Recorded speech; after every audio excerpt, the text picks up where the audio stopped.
यह कहानी दो लड़कियों की है जिन्हें कुछ दरिंदे लड़के किडनैप कर लेते हैं और उनके साथ बार बार बहुत बुरा सलूक करते हैं। और फिर इस कहानी में हम देखेंगे कि कैसे उनमें से एक लड़की उन सभी लड़कों से एक एक करके खतरनाक बदला लेती है। कहानी की शुरुआत में हमें दो खूबसूरत लड़कियां दिखाई जाती हैं, कैटी और नैन्सी, जो एग्रीकल्चर की स्टूडेंट्स होती हैं। अब उन्हें अपनी आगे की पढ़ाई के लिए न्यूयॉर्क के एक फार्म पर जाना होता है। इसी बात से दोनों बहुत खुश होती हैं। दोनों आपस में बात करती हैं कि इस बहाने घूमना फिरना भी हो जाएगा। अगली सुबह उन्हें लेने कैटी के अंकल जेसन आते हैं, जो FBI एजेंट होते हैं। इसके बाद जब दोनों जेसन के घर पहुंचती हैं, तो वहां उनकी गर्लफ्रेंड से भी मुलाकात होती है। इस नए शहर में आने के बाद कैटी और नैन्सी मजाक मजाक में अपने नए नाम भी रख लेती हैं। कैटी अपना नाम हीदर रखती है और नैन्सी अपना नाम रिप्ली। अगले दिन जेसन दोनों को बस स्टॉप छोड़ने आता है, क्योंकि उन्हें अपनी पढ़ाई के लिए एग्रीकल्चर फार्म जाना होता है। वहाँ जेसन दोनों के साथ न्यूयॉर्क जाने वाली बस का इंतजार करने लगता है, लेकिन कैटी जेसन से कहती है कि बस आने में अभी थोड़ा वक्त है, आप अपने काम पर चले जाओ, हम वहाँ पहुँचते ही आपको मैसेज कर देंगे। इस पर जेसन उन्हें एक कोड वर्ड इस्तेमाल करने को कहता है, ताकि उसे समझ आ जाए कि दोनों सुरक्षित पहुँच गई हैं। पहले कैटी कहती है कि वह एप्पल शब्द इस्तेमाल करेगी, लेकिन जेसन समझाता है कि हर बार अलग कोड रखना, ताकि कोई और उसे समझ न सके। इसी दौरान सड़क से गुजर रहे दो लड़के कैटी और नैन्सी को देख लेते हैं। थोड़ी देर बाद जेसन अपने काम के लिए वहाँ से चला जाता है। जेसन के जाने के बाद कैटी और नैन्सी पास के एक रेस्टोरेंट में कॉफी पीने चली जाती हैं। वहीं कुछ देर बाद वहीं दोनों लड़के भी वहाँ आ जाते हैं,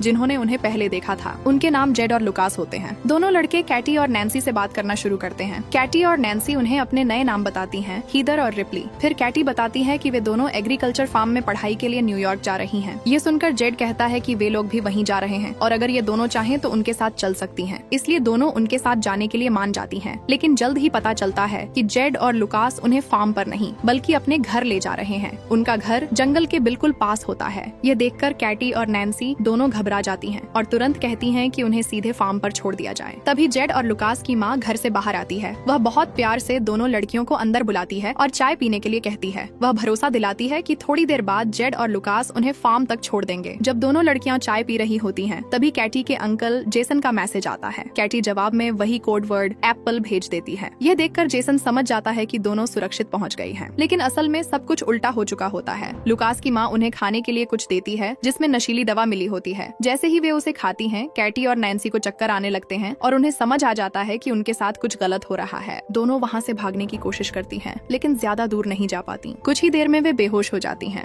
अगली सुबह जब दोनों को होश आता है, तो वे खुद को जंगल के बीच पाती हैं। उनके हाथ लोहे की जंजीरों से बंधे होते हैं। यह देखकर दोनों बुरी तरह डर जाती हैं और जोर जोर से मदद के लिए चिल्लाने लगती हैं। तभी जेड वहाँ आता है और ठंडी आवाज में कहता है कि यह जंगल इतना सुनसान है कि यहाँ दूर दूर तक कोई इंसान नहीं है, इसलिए उनका चिल्लाना बेकार है। कुछ देर बाद वहाँ एक आदमी आता है जिसका नाम बोरिस होता है। वह कैटी का फोन दिखाकर कहता है कि जेसन नाम के आदमी का मैसेज आया है। उसे पता चल जाता है कि एप्पल कोई कोड वर्ड है और वह दोनों से उसका मतलब पूछता है। कैटी मजबूरी में बताती है कि एप्पल का मतलब है कि वे दोनों सुरक्षित हैं। इसके बाद बोरिस जेसन को जवाब भेज देता है और फिर से वही कोड वर्ड लिख देता है, ताकि जेसन को शक न हो। अब हालात और भी खतरनाक हो जाते हैं। वे लोग कैटी और नैन्सी को जबरदस्ती अपने सामने नहाने पर मजबूर करते हैं। तभी वहाँ एक पुलिस अफसर आता है जिसका नाम शरीफ होता है। उसे देखकर कैटी और नैन्सी को एक पल के लिए उम्मीद होती है। वे उससे मदद की गुहार लगाती हैं, लेकिन कुछ ही देर में उन्हें पता चलता है कि वह पुलिस वाला भी उन्हीं दरिंदों के साथ मिला हुआ है। अब उन्हें समझ आ जाता है कि यहाँ कोई भी उनकी मदद करने वाला नहीं है। कैटी और नैन्सी हाथ जोड़कर उन लोगों से कहती हैं कि उन्हें छोड़ दिया जाए। वे वादा करती हैं कि किसी को कुछ नहीं बताएंगी, यहाँ तक कि वे उन्हें बहुत सारे पैसे देने की भी बात करती हैं। लेकिन उन दरिंदों पर उनकी किसी भी बात का कोई असर नहीं होता। इसके बाद हम देखते हैं कि वही पुलिस अफसर कैटी के कंटेनर से बाहर निकलता है। यहीं से साफ हो जाता है कि उसने भी कैटी के साथ जबरदस्ती की है। दूसरी तरफ जेसन कैटी और नैन्सी को लेकर बहुत परेशान होने लगता है, क्योंकि कैटी ने मैसेज में फिर से वही एप्पल वाला कोड इस्तेमाल किया था। उधर उन दरिंदों की हैवानियत लगातार बढ़ती जा रही थी। वे लोग नैन्सी के कंटेनर में एक शराबी आदमी को भेजते हैं। वह अंदर जाकर नैन्सी को बहुत तकलीफ देता है और फिर उसके साथ भी जबरदस्ती करता है। असल में ये लोग कैटी और नैन्सी को जबरदस्ती गलत धंधे में धकेल रहे थे। दोनों लड़कियां पूरी तरह फंस चुकी थीं और हर पल उनकी हालत और भी खराब होती जा रही थी। इसी बीच जेसन न्यूयॉर्क वाले एग्रीकल्चर फार्म में फोन करके कैटी और नैन्सी के बारे में पूछता है। तभी उसे पता चलता है कि वे दोनों वहाँ कभी पहुंची ही नहीं। ये पता चलते ही जेसन तुरंत उनकी तलाश में निकल पड़ता है। उधर जंगल में हालात और भी डरावने होते जा रहे थे। अगले ग्राहक के आने से पहले जेड और लुकास दोनों लड़कियों के चेहरे पर मास्क लगा देते हैं। कुछ देर बाद एक आदमी आता है जिसने सुअर जैसा डरावना मास्क पहना होता है। फिर वह आदमी नैन्सी को अपने साथ ले जाता है और उसके साथ भी बुरा सलूक करता है। जब वह आदमी चला जाता है तो कैटी किसी तरह नैन्सी तक पहुंचती है। उसे देखकर कैटी समझ जाती है कि नैन्सी की हालत अब बहुत ज्यादा बिगड़ चुकी है। दूसरी तरफ जेसन पुलिस स्टेशन पहुंचता है और वहाँ एक पुलिस अफसर से मिलता है, लेकिन यह वही गंदा पुलिस वाला होता है जो पहले से उन अपराधियों के साथ मिला हुआ है। जेसन उसे कैटी और नैन्सी के किडनैप होने की बात बताता है और कहता है कि वह खुद भी FBI एजेंट है। तब वह पुलिस अफसर चालाकी से जेसन से पूछता है कि उसे कैसे पता कि दोनों का अपहरण हुआ है। जेसन उसे बताता है कि उसने अपनी भांजी कैटी से कहा था कि वह कोड वर्ड सिर्फ एक बार इस्तेमाल करे, लेकिन कैटी ने वही कोड दोबारा भेजा। इसी वजह से उसे यकीन हो गया कि दोनों किसी मुसीबत में हैं। अब वही पुलिस वाला जंगल में मौजूद बोरिस को सारी खबर दे देता है। ये सुनते ही बोरिस तुरंत जेड को कैटी के कंटेनर से थोड़ा दूर ले जाकर बात करता है।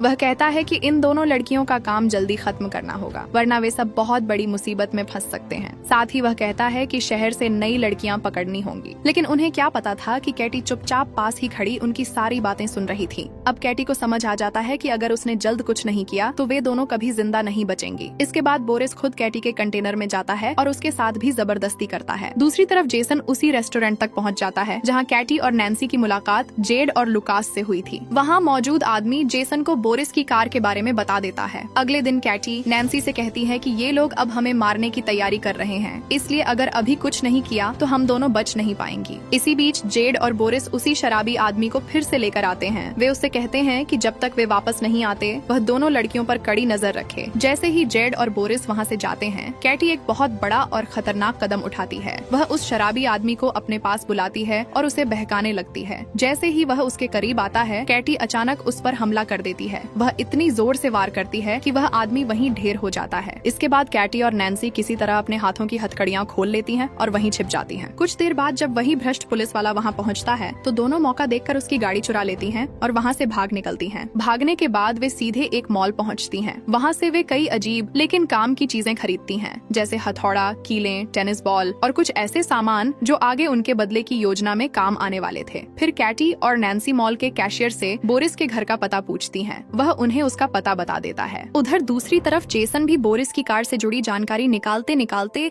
उसकी इंश्योरेंस कंपनी तक पहुंच जाता है। वहां से उसे भी बोरिस के घर का पता मिल जाता है। इसी दौरान बोरिस अपने घर में आराम से म्यूजिक सुनते हुए मजे कर रहा होता है। तभी अचानक कैटी और नैन्सी वहां पहुंच जाती हैं। दोनों बिना देर किए उस पर हमला कर देती हैं और बेहोश हो जाता है। जब उसे होश आता है तो वह खुद को एक मेज से बंधा हुआ पाता है। वह अपनी जान बचाने के लिए कैटी और नैन्सी को बहुत सारे पैसे देने की बात करता है, लेकिन अब दोनों को पैसे नहीं, सिर्फ बदला चाहिए था। इसी समय जेसन भी बोरिस के घर के बाहर पहुंच चुका होता है। घर के अंदर कैटी और नैन्सी बोरिस से उस नकाबपोश आदमी का पता पूछती हैं जिसने सुअर वाला मास्क पहना था। डर के मारे बोरिस उन्हें उसका पता बता देता है। इसके बाद दोनों बोरिस को उसकी हैवानियत की सजा देती है। उसकी जोरदार चीख सुनकर जेसन तुरंत घर के अंदर घुसता है। अंदर पहुंचकर वह देखता है कि बोरिस मर चुका है। तभी उसे घर के पीछे से गाड़ी स्टार्ट होने की आवाज सुनाई देती है, लेकिन जब तक वह बाहर पहुंचता है तब तक कैटी और नैन्सी वहां से गाड़ी लेकर निकल चुकी होती हैं। अब जेसन तुरंत वापस पुलिस स्टेशन पहुंचता है और फिर से उसी पुलिस अफसर से कैटी और नैन्सी के बारे में पूछताछ करता है। इसी दौरान वह कैटी को फोन मिलाने की कोशिश करता है। कैटी का फोन उसी पुलिस अफसर के पास होता है। अब जेसन को सब समझ आने लगता है कि यह पुलिस वाला भी पूरे खेल में शामिल है, लेकिन इससे पहले कि जेसन कुछ कर पाता, वह भ्रष्ट पुलिस अफसर पीछे से उस पर बंदूक तान देता है। दूसरी तरफ कैटी और नैन्सी उस पते पर पहुंचती हैं जो उन्हें बोरिस ने दिया था। वह जगह एक चर्च निकलती है। सुअर वाला मास्क पहनने वाला आदमी कोई और नहीं बल्कि उसी चर्च का फादर होता है। चर्च के अंदर जैसे ही वह फादर कैटी और नैन्सी को देखता है, वह उन्हें पहचान जाता है, लेकिन इससे पहले कि वह कुछ कर पाता, कैटी पीछे से उस पर डंडे से वार करती है और उसे बेहोश कर देती है। इसके बाद दोनों उसे कार के पीछे बांधकर पूरे शहर में घसीटते हुए ले जाती हैं। फिर एक दुकान से माचिस और पेट्रोल खरीदती है। वे उस पर पेट्रोल डालती हैं और आग लगा देती हैं। इस तरह उस आदमी का भी अंत हो जाता है। दूसरी तरफ वही भ्रष्ट पुलिस अफसर जेसन को पुलिस स्टेशन की कुर्सी से बांध कर रखता है। कुछ देर बाद वह दो नई लड़कियों को भी अगवा करके वहाँ ले आता है, लेकिन जैसे ही वह उन लड़कियों के साथ जबरदस्ती करने की कोशिश करता है, तभी अचानक कैटी और नैन्सी वहाँ पहुँच जाती हैं। दोनों पीछे से उस पर डंडे से हमला करती हैं और उसे भी बेहोश कर देती हैं। जब उसे होश आता है तो वह खुद को कुर्सी से बंधा हुआ पाता है।